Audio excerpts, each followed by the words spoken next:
So there's going to be a PAN 2.0, which is a permanent account number, and all of us have this card. All of us who are taxpayers have this blue card, and now it is going to come out with a new scheme, and that is where the Union Cabinet get an approval to it after a late night meeting. It's called the PAN 2.0. Essentially what happens is that you will get now a new PAN card, which is we're going to have a QR code on it.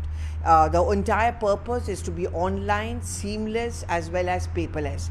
Now, the idea of PAN when it was first introduced was to ensure transparency so that there are no tax exemptions and evasions as well. What happens is that when you're making any transaction, whether it's online, whether it's offline, and especially when it comes to huge amounts of money, for example, if you want to deposit a large amount of cash at your bank, you will have to show the PAN card. When you make huge transactions in buying gold jewelry, when you're buying foreign exchange, when you're traveling, PAN card is also something which is asked for. This is to ensure that people cannot do any under the table transaction which cannot be noted or is missed or skipped by the income tax department. So PAN 2.0 is essentially a development on this. This is to ensure, as I just pointed out, online, paperless, seamless, having a QR code, making it easier to detect online fraud.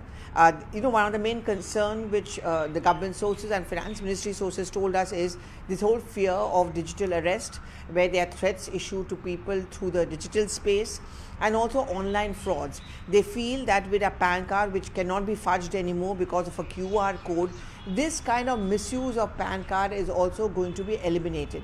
So essentially, the whole idea behind this is increased transparency. PAN is seen as a revolution in more ways than one. If you look at the figures today, more than 78 crore people today are using, in the individual space, have PAN cards, which means it's around 98% of the individual population who are having a PAN card. The more and more people pay taxes, and the reason behind that is that their income slab is increasing, and also that people are now no longer skirting paying taxes. The PAN card becomes more and more of a relevant document.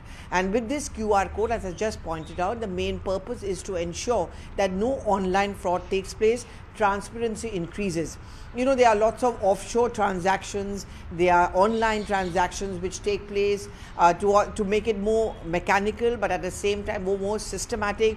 The whole idea is that PAN is going to be a single identity, the go-to destination, to put it in simple words, for all our transactions or foreign individuals' financial transactions. The focus is not so much on corporate, the focus is more on an individual. And that's the idea of a reworked, revamped PAN, which is now called PAN 2.0, which was given an approval by the Union Cabinet on Monday night.